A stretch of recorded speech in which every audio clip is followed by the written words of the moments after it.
Page 63, money can't buy everything. Here we are introducing a new symbol called a sharp sign. Now we're going to start using the black keys on the keyboard also. Well, if you know what the names of the white keys are, the black keys get their names from the white keys, so it's no big deal. But if you're not careful, this gets confusing, so be careful. You see what it looks like. In my day, we would call it a pound sign or a number sign, something like that. Today's generation might call it a hashtag. I mean, technically, all of those symbols are different. They're slightly different, but they all involve two lines that go up and down and two lines that go across. In music, it's a sharp sign. Sharp means you take the note up a half step, or you take the note up on the keyboard, up meaning to the right, one key, white or black, doesn't matter. And that's just the way they work. So let's just forget the music for a bit. Let's take a D. If I want a D sharp, I'm going to go up one key, white or black. It's a D sharp. If I have an A, I want an A sharp, I go up one key, white or black. C sharp, here to here. C sharp. C natural, just a natural means no sharp or flat, it's just a natural, just regular. And then a C sharp. They all work the same way. That's the way it's up. Yeah. If I have an E, and I want an E sharp, and yes, there is such a thing as an E sharp. One key, white or black. It's an E sharp. It's also an F, obviously. I mean, you already know it is an F. Well, every key, white and black on the keyboard has multiple names, but they make sense, so we'll just take them a little bit at a time. You'll get it. Just know that in some cases that E sharp is going to be here. Same thing with a B sharp here. Is also a C. It has to do with music theory and harmony and chords and making sure everything is right. Technically speaking, an E sharp is not exactly the same as an F. Not exactly. But on piano, the way it's tuned, it is. It's there. Now, in the music, you'll see the little sharp sign right in front of the note. So it's those sharp note, like in the first measure, you have a sharp and then a C here. So instead of a C, you can play a C sharp. When we say the name, we say the note, we say the note name first and then the sharp, C sharp. But when you see it in the music, the sharp comes first. And that tells you you're going to alter what follows that sharp. And for now, when we play them, we're going to use the same finger that we would use on the white key for the black key. So here in the first measure, you're here. When I go to play that C sharp, since my fourth finger's on the C, I'm going to use the fourth finger for the C sharp. So, here. Now we challenge you a little more. At first, you'll have to look to see where this key is, because it's weird. Because you're here.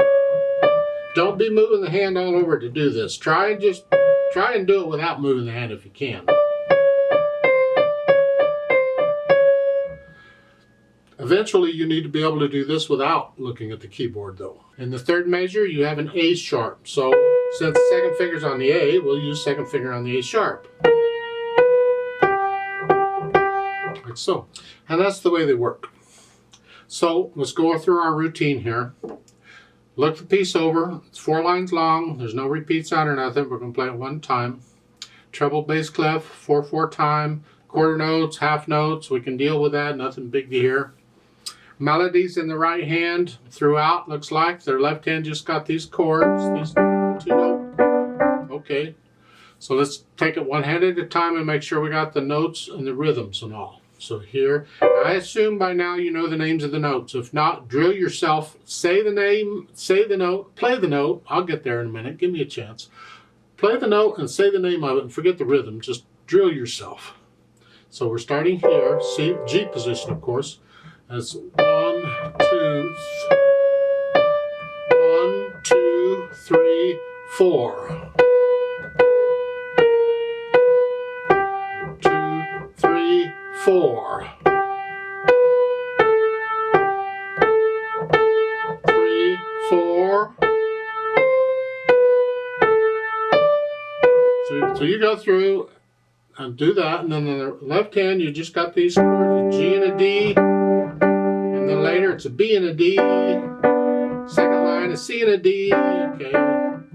Hopefully you're getting used to seeing these chords in the music now. You know what they are. Then put the hands together. Well, shouldn't be too hard because they play the same rhythm. 1, 2, 3, 4.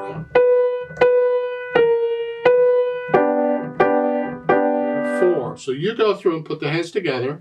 Make sure there's no hesitations anywhere. If you're hesitating someplace, go over that spot a few times and get rid of the hesitation.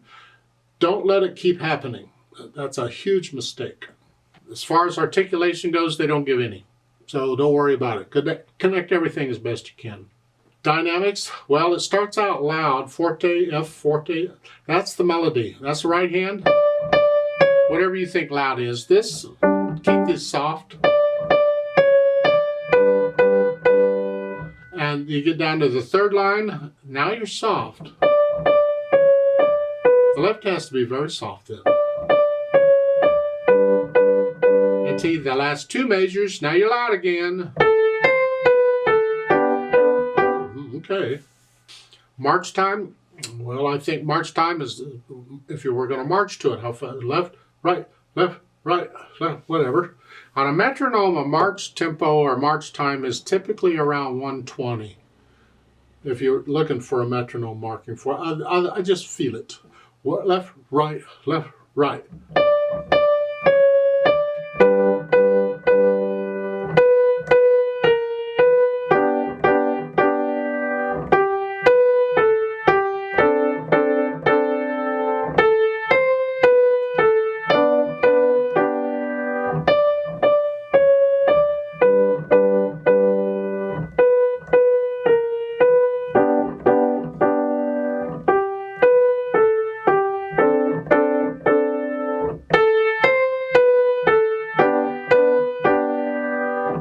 I like to play it with you slowly to double check the notes and the rhythms. I'm not going to do any dynamics. I'm going to play both hands about the same. I'll give us 4 counts. Let's just go over it very slowly together. 1, 2, ready, go.